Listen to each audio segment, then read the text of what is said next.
In this video, I'm going to show you how to turn $1,000 into $45,000 through email. And over the last 90 days, we spent just under 10 million emails from acquisition.com, and we generate tens of millions of dollars across our portfolio using email itself. And in this video, I'm going to break down emails that I've sent, and I'll give you the 10 tactics that have worked very well for us so far. First things first, here's why I think you should do email. I was a moron and decided to not email for the vast majority of my life because I hate money, apparently. And so the average ROI for email, depending on the source you look at, is between 35 and 45 return. So that means that for every dollar you spend on software or putting time into your email, you can get like $45 back. Like imagine if there was a stock investment that you could 50x in a week.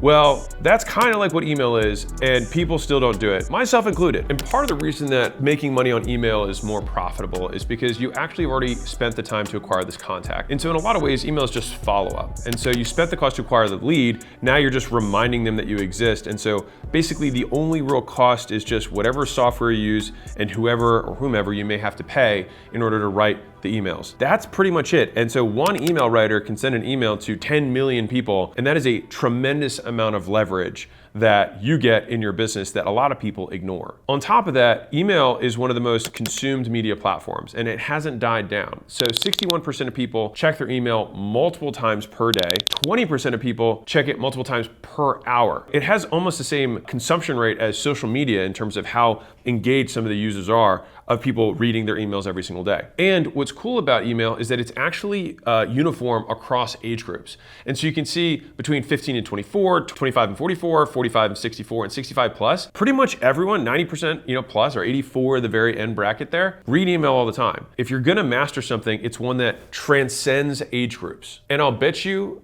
even though we don't have the metric, it transcends countries as well. I would bet you that UK people probably respond similar to US people, probably even respond similar to Chinese people in terms of their email consumption. And I know just because I've gone back and forth with Chinese providers and warehouses and things like that, they're pretty responsive on email too. And so a massive, very invisible platform. And so as I think about email, the objective of the email has one of two purposes. One is to increase the likelihood that this person purchases in the future or that they purchase. That's fundamentally it. And so it basically has the exact same objectives as content. And so it's just a different form of content consumption, except where you can guarantee that you get delivery. Whereas when you make a post, the algorithm decides who gets to see it. When you send an email, basically your past performance determines whether or not they get to see it. And there's a couple of little tricks to make sure you get in the right email inbox and not get in the promo tabs. We'll go over some of that stuff. But big picture, you actually have the list and you send it directly to them. And if you're embarrassed, by the way, that you haven't sent email, then worry not, because I am too. And I will show you the first email sent to my list just not that many months ago. That's obviously within acquisition.com. The portfolio companies send emails all the time, but I hadn't sent anything to Mosey Nation. And so this was it. So I started with subject, is this on? And I just said that because I thought it was funny. I started with a quote that I like a lot, which is, it only takes 20 hours of focused effort to get proficient in any skill. The problem is most people waste years before they start the first hour. So I've been making content for 4 or 5 years now, and I had yet to send an email. And so that quote of mine felt rather appropriate for myself. The thing is that I think you can model something like this, like if it has been a minute for you, like you're like, I should have been emailing. It's okay, you can start whenever you want, and the day you start is the day you start getting 45 plus returns on the time and money you put into it. So I said, after 13 years of business, I'm finally going to write you. I know, wild. The fact that it's taking me this long is doubly stupid considering people think that I'm an author. And part of the reason that I actually didn't send emails before is that I'm so selective with your attention. I don't want to waste it ever. And so I would rather not send you something at all rather than send you something bad. That's number one. Number two is that I'm very picky with written word. And so if you ever see written word across any of my social channels, believe it or not, I wrote it. It either came out of my mouth or I physically typed it. It's directly from me, because for some reason I feel like written word carries more than anything else does. And it's probably why even in like legal discourse, if you have written proof and contracts are legally binding, it's because it's written. There's something powerful about words. I basically break this whole down and say, hey, I'm starting Mosey Money Minute, which is basically the name of my newsletter. So my whole goal was, how do I provide value in under 60 seconds so that someone can read it and immediately get something that they can use in their business. And so my goal is that I hope I pay for myself with every email that I send, and I also include one thought that's improved my life. And so for here, if I were to like apply this to this, it'd be like, okay, this is kind of the thought that improved my life. And this one, I don't have a tactic that improves their business, but maybe just reminding them to send emails would be the first thing. But everyone after that are officially Mosey Money Minutes do. So let's dive into those. Now let's talk about different tactics. So first things first, everybody wants to talk about how much you can make from email, but no one talks about unsubscribing, right? No one wants, it's like the dirty other, oh yeah, people unsubscribe.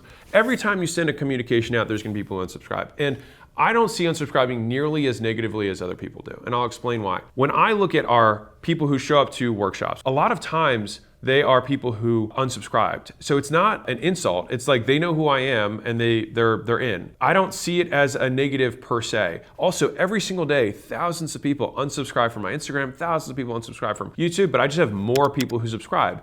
And so I just see the process of advertising is letting people know about your stuff. And so if someone unsubscribes, they absolutely know about you and your stuff. And it doesn't necessarily mean they don't want to buy. It just might not mean that that form of communication or that particular inbox they opted in with is the one that they want to use. Fine, no big deal. So instead of trying to hide it, it's like probably if I see a brand try and make unsubscribing hard, I hate them. And so I have always tried to do the opposite of that. I think number one is that you want to make unsubscribing easy. Don't keep people captive. And let me explain by that.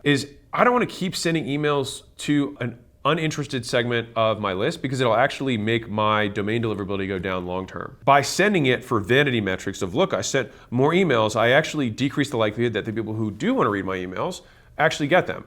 And so that's why you want to make unsubscribing easy, because if you make it hard, they might not unsubscribe, but then they go dormant, which is actually worse for you. So make it easy. I want to be real with you for a second. If you haven't sent email or you really don't send often, like once every 6 months or something, the first time you send an email, you're going to have a higher unsubscribe rate than normal. And that's okay. I call it shaking the trade. It's basically like pulling forward churn. It's the same thing if you correspond with customers who are on a recurring revenue business and you haven't been emailing them or haven't been reaching out to them, you will always get more churn. You'll get next month's churn and this month's churn all at once. And so the highest churn I ever had was on the first email I ever sent. And so it was like just over 1%, which is crazy, right? But now it's like 0.42 unsubscribe rate per email, which is fine. As long as we grow higher than that between emails, that's a good ROI. And it's like, you have to take the logical extreme here. If you are unafraid to email because you don't want to get unsubscribes, why do you have emails to begin with?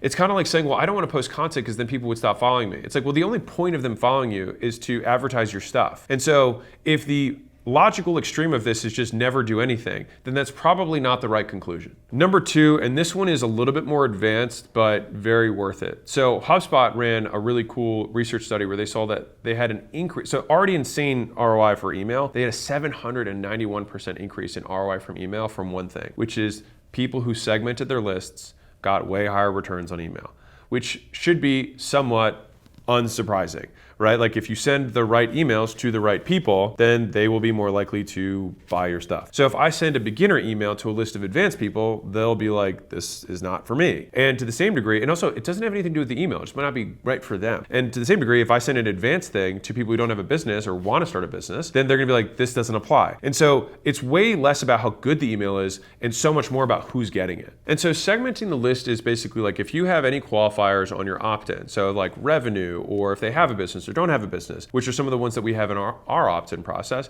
this allows us to send content that's more applicable to those people. And so when we have our list, we say, oh, let's just send this to the 500K plus. Let's just send this to the 5 million plus. Let's just send this to the 0 to 100K.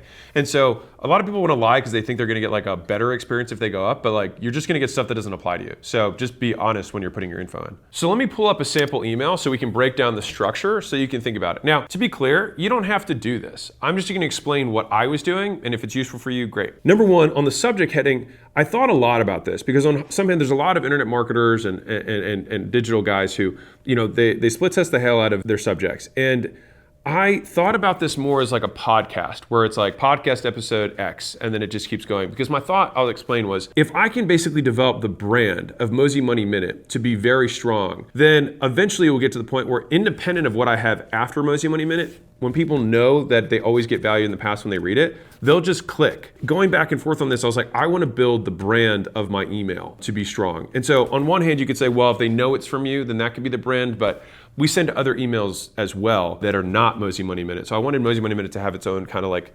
little space in someone's mind. That was a choice I made. You could obviously just have your subject be proof over promise. That's your call, but that's why I decided to stick with it, and that's what I've done. So right off the bat, I think about everything in terms of feedback cycles and reward. And so I want to reward every action that someone takes. And so if someone first reads the email, then if they've been rewarded in the past for Mozzie Money Minute, they'll click and they'll open it. Now I need to reward them for that. So a lot of people think about behavior as what happened before that triggered someone to do something. But that's actually not how behavior works, and that's been proven. The way behavior works is that you did that thing because you did it another time in the past and rewarded for it. So if you want to see why someone does something, look at what happens after they do it. Because when you do a behavior, you do it to get something to change or to improve your life in some way, right? Words I like, I start the email here because I want someone, even in less than the time it takes to read the email, to immediately be rewarded for clicking and opening. For me, a quote or tweet is something that's in one glance, they can be rewarded for taking the first action. That's the first thing I'm doing. Now, the next thing is that I have kind of the meat of my email. Now, for me, my meat of the email, I keep under, I think, 200 words because it's roughly a minute. And so that's been kind of like the Mozzie Money minute kind of promise. That being said, we also send other emails that are really long. So Layla sends emails to the kind of like the most qualified businesses on the list that we have that, generate the most revenue, and hers tend to be a little bit longer. And that's because she tends to teach more via story.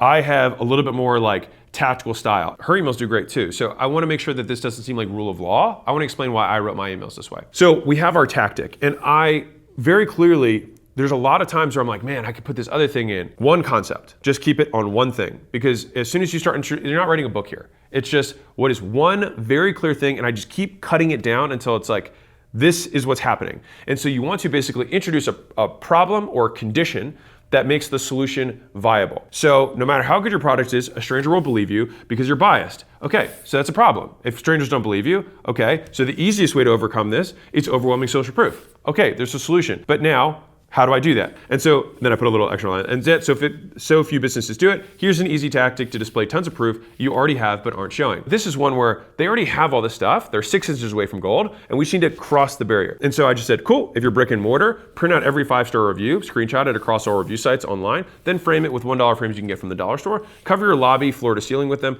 and see the PS statement for a real-world example. So that also, and that's a little bit of foreshadowing, I'll show you, for something else that we do in the email. Now, if you're online, then you read the one for online. After that, it's like, cool, I delivered my 1 minute of value that any business owner can immediately use in their business, because almost every business has a few 5-star reviews on some platform that they can immediately repurpose to get strangers to believe them more, and then ultimately sell more stuff. I have my little sign off, and underneath I have a CTA. So if, hey, if you're scaling your business, go here. If you want to start a business, go here. So this goes to school. This goes to acquisition.com for workshops, because that's for businesses that we're not necessarily going to do a deal with, or maybe we'll do one in the future. It's just an easy way for us to meet them. So it's just like, cool, come fly out, we'd love to meet you. Okay, so PS, I always have a PS statement in every email because beyond the headline, it's the most read part of the email. So not having a PS statement is PS stupid. So have one. The thing is that I think about this as, again, what have they just done? So they have now read my email. So I want to reward them for reading my email, and I want to encourage people to click. Because one of the things that I think a lot of people try not to do is try to get people not to click or send too many links. So sending too many links is a bad thing, so that's true. In terms of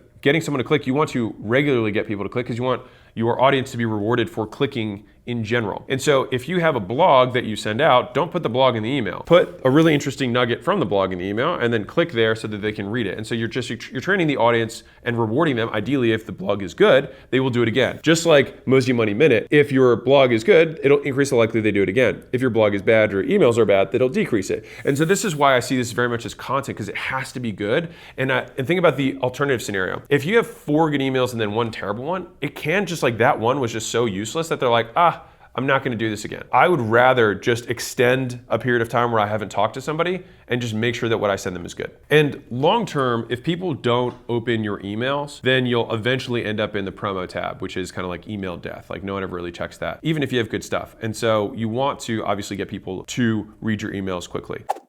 So that's one email. Now let's talk about a different tactic. So mobile optimized design. So right now, 60% of global internet traffic is mobile devices. And what's crazy is that a lot of people's emails are not optimized for mobile viewership. And that's where a lot of people are actually gonna be reading your thing. And so you wanna make sure that you look at your emails on a desktop format and on a mobile format so that they display the right way for the viewing platform they're being viewed through. When you do that, all you do is, first objective of email, increase the likelihood they convert. And this is especially true if you had images to your emails. This is more like e-commerce does a lot of this. That's where like images can get totally messed up, not look good. It just looks unprofessional and totally plummets the click-through rates for your emails. Number 4, consistent layout / format. I tend to love templates. I love to just figure out what works and then do it over and over and over again. So in the beginning, you might experiment a little bit, but if you see that a certain format gets more responses or more click-throughs, then it's like, cool, let's just do that over and over again. And so you'll notice that the Mosey Monday Minutes more or less have the same format. They have the thing, they have the content, they have the CTA, and then they have some sort of PS statements, or the CTA is the PS statement. But that's included in every single one of them. I want people to know what they're going to get. Think about McDonald's. It's like, I don't want any surprises. I'm expecting a Big Mac, I want fries, I want my Coke. And so today's Big Mac, fries, and Coke is different than yesterday's, but I don't want it to be different. It's not the same burger, but I want it to still be just as good. So let's rock on to the second one. Same thing, Mosey Money Minute. 391% increase in sales from one change. Okay, that's interesting. I'd be like, I would click that. So words I like, so this is the immediate reward, ideally for them clicking. So there's like, cool, I got some value from that. And I just use tested stuff because I just use the tweets that I know that people have shared the most. And so hopefully also, you might get people who share your newsletter or your emails as well, which is kind of the point. Now, after that, I've got my content bucket. Again, this is under 200-ish words. I just try to remind people that I keep this promise. Like, that's all, kept this under a minute, awesome. Then I have my CTA, and then I have my PS statement. And so you'll notice this very common theme. So similar subject, reward them for that, meat of the content, CTA, PS statement. You can alter, like where the CTA is, where the PS statements, like these things I think you can alter around, because a lot of times I just make memes for my PS statement. I don't think there's any science around it. I just think it's fun. You can do that, or you can obviously have your PS statement be your CTA for whatever it is. All of those are kind of viable. I don't like rules in general. The fundamentals are always going to be to reward for every step in the process. So because I can provide value to you in under a minute, I'll also tell you what this tactic was. So speed to contact. So I believe in this so much, I almost started a fund of buying businesses just to implement this one tactic. So it's simple to understand. It's hard to do, but if you can do it in a few minutes. So you call leads within 60 seconds of opting in. So Harvard Business Review published a study that demonstrated an average of 391% increase in sales. 391% increase in sales. So let me ask you this. Right now, is there anything else that you have on your docket that could quadruple the sales of your business? No? Well, then that would basically mean that calling leads fast should be the first priority that you have, because it could quadruple your sales. Because if there's nothing else that can do it, then that should be the priority of the business. And if you're like, man, I don't have the sales staff to be able to have that kind of coverage, well, you can afford that sales staff with the 391% increase in sales that you're going to get as a result. I love tactics like this that are just massive unlocks in businesses. And that's the type of stuff that we go over in our scaling workshops, which is why that was the CTA. Next tactical nugget. So optimize preview text. So this is one that I actually learned more recently for our stuff. So maybe embarrassing, whatever. Optimizing preview text for the email. So when you look at all of your emails, you see the bold subject, and then after that, you've got like that little bit of text afterwards. That little bit of text is kind of like when you hover on a YouTube video and it shows you a couple of clips, it's preview, right? And so that preview has a big impact on how many people choose to open the email. And so right now it has, for us, had an increase of 24%. And just to give you an idea here, 24% of people, so 1 out of 4 people, check that text before they even open. And so that's what they reported. I would bet it's even higher than that. It takes 10 seconds to do this and is so worth it, because if you don't, then it'll just take the first 150 characters of your email, which might have just been like, hey, John, blah, blah, blah. Like it's not valuable, right? And so we want to pull the most valuable nuggets forward, especially things that induce curiosity. Next tactical nugget, clear CTA. So I'm not going to harp on of course you want to have a reason to do it, and you have a reason to do it now and tell them exactly what they get. Those are, CTA 101. But I think that having basically a continued interest CTA and then have I want to take action and buy CTA are not terrible ideas to have in an email. And so I'm not saying I'm not one of these people who's like, only have one link, only have one CTA. I think you can have more than one, but it's more that you only want to have one per audience or per objective. Now, if you have 5, then that can get, kind of aggressive overall, but I think 1 or 2, you're safe as long as there's a clear reason that someone would click one versus the other. All right, let's rock another one. So Mosey Money Minute. So easy 21% profit increase for recurring businesses. So boom, reinforce. If you grow your business without fixing your problems, you grow your problems instead. Eek. All right, so annual renewal fees. So this works for any business, recurring or reoccurring, but especially recurring, obviously. So if you have a membership or recurring revenue model and keep people over a year, this is a great profit tactic that adds a ton of revenue. So it's a one-time annual fee on top of your monthly. So it doesn't interfere with front-end sales because it happens a year later. So it's not immediate. So people don't not sign up because of this fee. And if someone stays a year, they're also very unlikely to leave. And so the fee is usually the price of about 1 to 3 months. And by adding it in, you add 8 to 24% to your revenue without incurring any cost. So if you have call it a 20% margin business and you add another 20% to revenue with no added cost, you double the profit of the business from one thing, which is by adding an annual renewal fee in. And so this allows you to keep your advertised pricing, because that's what influences your conversions, whatever your monthly price is, but then also get the benefit of having the profit of basically a price that's about 8-ish to 25% more than your current in terms of annualized. And so for example, if I charge $39 a month, I might make my annual renewal $99, so that's 2 months.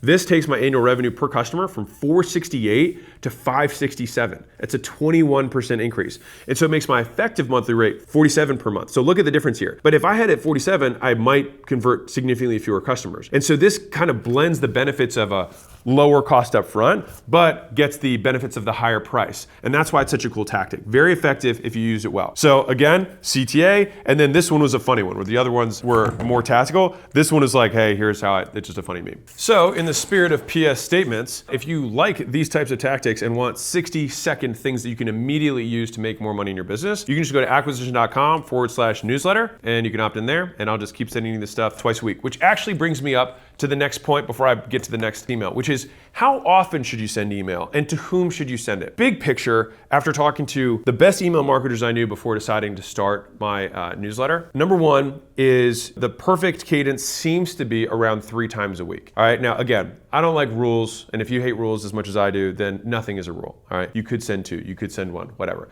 But most people found that basically the more often you email, the more you will convert. It's kind of like more content, but there is a spot where people are like, I'm getting bothered. But the thing is that's where I feel like putting more effort into making the emails high quality pays dividends. Because think about it like this. If you send someone stuff that always makes them money, then how much would they like you to send them?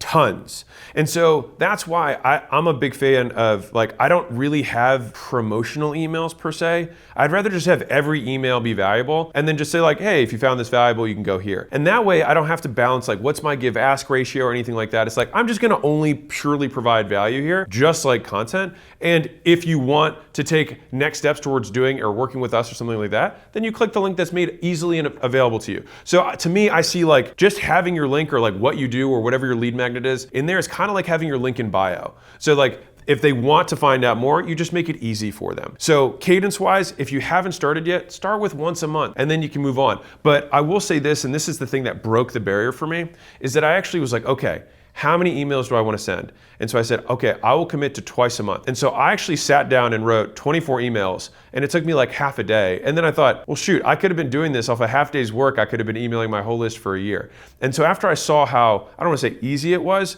but how I could do it, I then decided to commit to doing it. And now we do significantly more than that. But that was kind of like if you just write 12 emails, then you're like, cool, I've actually written all my emails for the year. And then everything else on top of that's bonus. And the reason I'm even making this video, because it's not typical for me to talk about something that I haven't done for an extended period of time. But I had such a positive response from Mosey Nation, from the Mosey Money Minute, that I thought I would make this video for you. Because honestly, like this is I would say honestly, one of the biggest mistakes I made in my career was I waited so long to email. And actually almost all my businesses, like Gym Launch, I didn't email until like 2 or 3 years in, which is insane. It's just saying no to money. And I should have just done it. It was just the amount of effort that it took. I didn't want to add something else to my plate because I was always so spread thin. But now that I understand how much the return for email per unit of effort, it's totally worth it. And I'll give you a side note, like we didn't do any email follow-up on school for a different reason. We had some technical stuff because we wanted to do it through the platform. And then as soon as we started doing email follow-up, we got a 40% lift in conversion. So it's like, dear God. Like, what else is gonna get you that kind of lift? And again, it's free. Strongly recommend doing it. Start with once a month. Get them all, just block them all out and be like, okay, I've got that done. And then every time you feel like motivated to do one, you can just add on top and it's just gravy, it's bonus. I personally also don't like committing to a cadence. I don't really commit anywhere to a cadence. I never want to feel like I have to make something, because then whenever I have to make it, it's not as good as I want it to be. And so I'd rather just have a quality threshold that if I've got 2 good ones in me, then 2 is what's gonna go out. If I've got 4 in me, 4 is what's gonna go out. But if I've got 0, it's 0. Let's talk about tactical nuggies, which is the actual stuff inside of the email. And so we want email, if you think about the hypothetical ideal email, it should be one that looks like emails that you would exchange every day. And so oftentimes emails that you exchange every day are pretty much all text, a handful of sentences, and then that's about it. Maybe a link, maybe not a link. There's usually not a lot of images. And so we want our emails to approximate that as closely as possible, because the equal opposite of that is that it looks like the Vegas Strip inside of the email, right? That looks like 100% promotion, which then the algorithm, AI is pretty smart nowadays. They're like, oh, this is just promotion. And so that they can put it into the promo tab. And so you want it to just look like an email. And so you want it to be as much text as possible. For us, we don't send images. And if you do have the link, you've got 1, maybe 2 links in there max. And we've also noticed that if we put more money stuff in an email, it tends to get a higher percentage in the promo tab. And so I try to remove money language from the text itself to increase the likelihood it gets in the right place. If you're like, why do I even bother making it only plain text? Why do I even bother only limiting the number of links? Why do I bother having less money in the title? Why do I even bother asking them to reply? Why don't I just send it to them automatically for whatever the lead magnet is? Well, I'll tell you why. Right now, for B2B, 16.9% of marketing emails don't even get into the inbox, let alone promo tab. They don't even make it. And so that's because of your domain authority. And so basically, you have a reputation with the email servers on how good or how high quality the emails that you send are. And so by doing these steps, it's kind of like 100 golden BBs. There's no one silver bullet that solves all of this stuff. It's just consistently providing emails that people engage with and that they do click and that they do open, that they do read. Those are all indications that the stuff that you're sending is high quality and that it's improving their overall email experience. And so just like every other platform, I will make this very strong statement, which is don't try and figure out hacks. Try and simply align what you do with the objective of the platform. The objective of an email provider is that they provide the highest quality email experience and sift out the fewest important emails, because think about a terrible experience. If someone's like, hey, I sent you this email, and I'm like, I didn't get it. And they're like, yeah, I sent it. And then I look and I'm like, Google is taking all these important emails. I might consider switching servers. I would say that's the worst thing that can happen. So that's why they will let emails through. The equal opposite of that, the false negatives, is when I'm like, man, the filter on this spam is so weak. I'm just getting all these spam emails constantly. Now, that'd be less likely than the first scenario, but still an increase in likelihood that I might consider switching email providers. And let me give you a 201 advanced tactic. If you want an even higher click-through rate and deliverability rate, make the link something that's Google native. And so if I want to send a YouTube link, then that'll probably have a higher deliverability. If I want to send a sales letter, I can have it be accessed in Google Drive because they understand what the file is. If I want to send a VSL, I can also have it uploaded to Google Drive. And so sometimes these kind of like hokey, more duct taped, look together type assets that you might send, sometimes they actually convert even better. So if you haven't tested it out, worth a shot. Next nugget is A/B testing subject lines. So I told you that I'm trying to build the brand of Mosey Money Minute, and so I'm willing to sacrifice a little bit of short-term open rate so that long-term, the audience that becomes hardcore about Mosey Money Minute will just always open the Mosey Money Minute. But even so, the things after Mosey Money Minute will still have an influence on that. And so having an A/B split test for your headline or your subject will test for a small percentage, an A/B, and then once it has the winner, we'll then send the rest of the list, the winning combination. And this, more and more platforms are getting intelligent about this, like YouTube does the same thing for thumbnails and headlines, because some of you guys are like, I see you're switching this out. It's like, duh, there's a split test tool. Of course we're gonna split test it. But the same thing works for email. So that's a perfect segue to, okay, well, how do I get people to opt into my list? And so what I wanna do is I'll read you the email that comes in after you opt in. And so one of the things that I do is I like to peel, like when I write my books, I always inevitably write a couple chapters that are really valuable chapters, but they don't flow with the whole book's kind of theme, but they're still really good. And so rather than just like toss them or use them as like a YouTube script, I still finish them and make them book quality, but I just peel them out and say, hey, I'll just give this to you when you opt into my list. And I have other chapters that I've written that, like, when we do our next launch, I'll have those as bonuses for doing it. And so the only people that get them though is the people who are on the list. And so I like to have little bonuses that are platform specific that give people reasons to also be subscribed there. And so it's like, if I could do something like that on YouTube, I would, but I have to do it through a link. So at least on email, I can make something that gives people a reason to sign up beyond just immediately getting tactics that will always make them more money. This one breaks the mold, but I want to walk through why I think this email is important. And so first thing is I have a little bit of anticipation. I've got a big announcement that's coming, right? And as long as you're subscribed, you're going to find out about it first. On top of that, I deliver on my promise. So that's reinforcing them opting in general. And then on top of that, you want them to engage with the email. So there's a couple things here. So when you reply to an email, then remember I said earlier about the promo tab? Well, when someone replies to an email, then you kind of like get reinforced in terms of the algorithm of the server, like, oh, this is something that they're engaged with. And so you want people to engage. And so for us, once you reply yes, then we send you the chapter. So that gives them a reason to do it. And so you can have your opt-in have a widget. When they opt in, explain the value of why they should stay on, not just get the widget, because I think that's just as or more important. If someone opts into your list just to get the lead magnet, then they just want the lead magnet. They don't want regular communication from you. So I want to sell them on regular communication from me.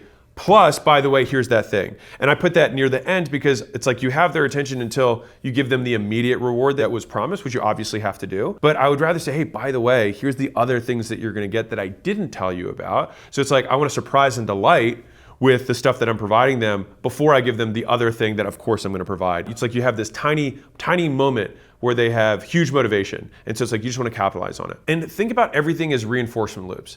And so people opted in for this lead magnet. They can get the email by replying yes. Now, I also want to resell them on doing this. So inside the secret chapter, it reveals things like how to get people to engage with your stuff who otherwise wouldn't. So whenever I get a new market, I almost always start with this. How to make your advertising 9.5 times as profitable. There are 2 things you need to pull this off, and it's on page 5. So putting the extra page is like, oh, this is actually like, it's right in there. The most powerful offer of all time, this will never expire. 5 ways to add hoops that increase lead quality, the 4 ways to display discounts, and there's a lot more. But this is a solid start on how to design a winning acquisition strategy. So inside of here, I have multiple things that I'm sending them, and they just have to reply yes. So it's cool. I've sold you in just these 4 lines on why you should stay subscribed. And then all of this chunk is to get them to reply yes. Because even though they said they wanted it, it's like I really need them to reply yes so that I can seg myself to not the promo tab. And if you play out the alternative scenario, which is that you give a bad lead magnet or you just immediately send the lead magnet with nothing else, all right, which is both of those are I consider bad scenarios. If you send a good lead magnet but you don't sell them on staying, they'll just immediately unsubscribe or just get the thing and then just never check anything again. The other scenario is that they do follow the steps and then they read the lead magnet and say all of that work wasn't worth it. And that is like the single thing that keeps me up at night. And so I just want to make sure that I always give a positive return on time relative to anything else someone could consume. And so if we're talking about open rates, then the next thing that you're going to want to talk about is click-through rates, because fundamentally you want them to take action. And so a lot of the market of email marketers has actually shifted towards tracking CTR over open rates. And I think the biggest reason for that was because Apple privacy laws made it very difficult to track open rates. And so I'll give you what our stats are just as maybe a benchmark. So for us over the last 3 months, our average open rate is just under 36%, so it's 35.7. And our average CTR is 8.5. So we have a very strong CTR. So I don't know how accurate the open rate stat that I just shared is. I just know that that's what we get reporting back on. But CTRs we feel very confident on. That CTR typically will get parsed between 2 things. One is percentage of all people you sent it to who took action or clicked. And then also percentage of people who opened who clicked. So it's like, okay, so if I had 100,000 people and I got 30,000 to open my email and I got 10,000 to click, then it would show a 33% of people who opened clicked, but overall I would have a 10% of the 100,000, 10,000 who actually clicked and took the next step. And so for us, because it's 8.5, it'd be 8,500 for every 100,000 that we send, which is pretty crazy. It's pretty good. And so that is what I would be optimizing all my effort for, but I'd be optimizing that over a longer period. So think about it less about each email, but think about what my overall CTR is for my emails in general, because there are some emails that you're like, you don't need to make the quote click ask as hard, but we want to balance that over time. So we're kind of like depositing before we withdraw a little bit. I'm going to give you 3 timing tactics around emails. These are all just golden BBs, things that'll just give you tiny little lifts in terms of your overall performance. And so if you're sending, let's say 1 email a week, then you might as well maximize the likelihood and effectiveness of that email. And so if you're B2C, it seems like Mondays and Tuesdays tend to be better days overall. And so there's an average increase in open rate of about 18% for B2C, so business consumer. Now, if you're B2B, this is kind of interesting, it's Wednesday. That's actually the bigger lift day. And actually is about comparable to the B2C lift. So I see that as like, there's just a time period for more people that consumers are more distracted, call it, on Mondays and Tuesdays, whereas business people, B2B, are like working Mondays and Tuesdays. Like they get to catch their breath on Wednesday. Now I could just be adding a narrative to this, who knows? But fundamentally the stats are there, and this is across zillions of emails. I got that from Neil Patel. He's an awesome marketer. And so he shared that with me in terms of days. The last tactic is around what time of day. So that was days of week, but the next is time of day. And so it seems like there's two sweet spots that occur. And one is basically right before lunch and right after lunch. So it's like 10 to noon and then 1 to 3 are the kind of like these sweet spots where they open. The first thing in the morning I think is typically a very competitive time because there's so many actual real business emails that they're going through that they're like, well, I gotta deal with this stuff first. If you kind of slide in those times, you tend to see bigger improvements. Now, that'll be more specific for businesses that are local. When you're across time zones, I wouldn't lose too much sleep over it. For us, we do all of our stuff off PST, but I know that I've got a 3-hour window if I'm just looking at US, and if half my audience is international, which it is, that's gonna be more relevant for the people who only transact in one time zone. So with that being said, let's look at this puppy. So this email did exceptionally well. This is Mosey Money Minute about testimonials that convert. And so the perspective, rich people buy time, poor people buy stuff, ambitious people buy skills, lazy people buy distraction. And so I put that one in there because for the week, it was a super high performer in terms of tweets. And this email also got it's so funny because I got so many tags of people screenshotting my email and putting that on their story, which amazing, right? Because normally email lists only grow from you driving it. But how amazing would it be if your email list itself brought other people in? Right? And that's, at least for me, that's my goal. So the actual tactical nugget, I'll give it to you right now. So turning testimonials into ads is very profitable, but often very tough. So it's like, cool, there's a problem, right? And so the main reason is people suck at making testimonials. After reviewing all the testimonials and what separated the best from the rest, there was one thing the top 4 all had in common, which was a pain-based hook. And so these were my top 4 hooks of all time. This was just for Gym Launch specifically. So I looked over 2,500 testimonials. And so these are the top 4 hooks. So we were 2 months away from shutting our doors. We were barely making enough to survive. So this is different ads. I paid payroll, rent, and I'd finish the month with $0 of profit. I pay all my expenses every month, work all day, and end up with $0 of profit. So kind of interesting that there's 2 $0 of profit in the top 4 of all time. Different guys. There was no script there. Like that's like my marketer hat's like interesting. They both said $0 of profit, which I find fascinating. If those hooks, and the hook is one of the most important parts of any ad, then we should obsess about what the testimonial hooks are so we can get more people to watch them.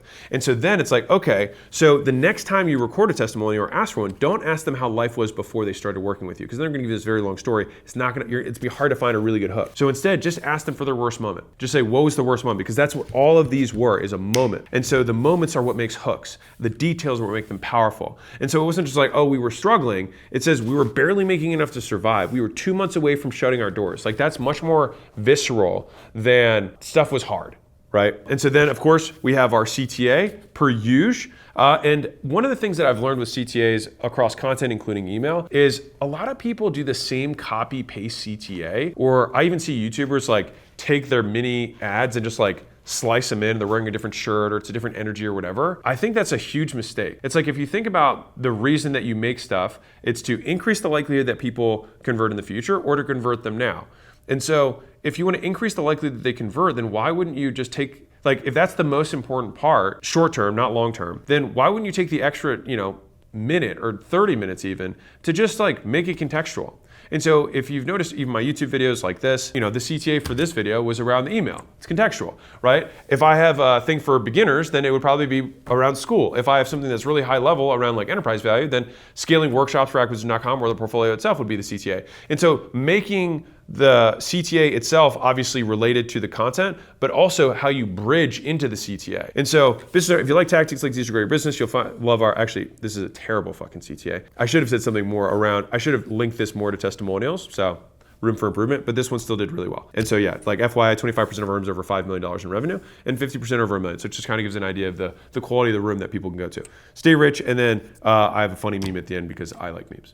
And so big picture, same format, boom, reward them for opening, boom, reward them for reading, add your CTA in the middle, make it contextual. And if you do that even once a month, you won't make less money. And so, hey guys, we actually just redid our organic opt-in for our email. And so the newest one should be underneath of this video. And it's actually because I have something very, very juicy that's coming out in the next 30 days. It's not what you think, but it's really fucking good. I've spent a tremendous amount of time on it, and I will predict that a lot of people it'll be a canon thing within, the the Mosey Nation world. I'll just leave it at that. And so you won't want to miss it. If you want that and to opt into these lovely, very tactical email value bombs that are consistently coming in on a regular basis that take less than 60 seconds to read, you can go by clicking the link or go to acquisition.com/newsletter.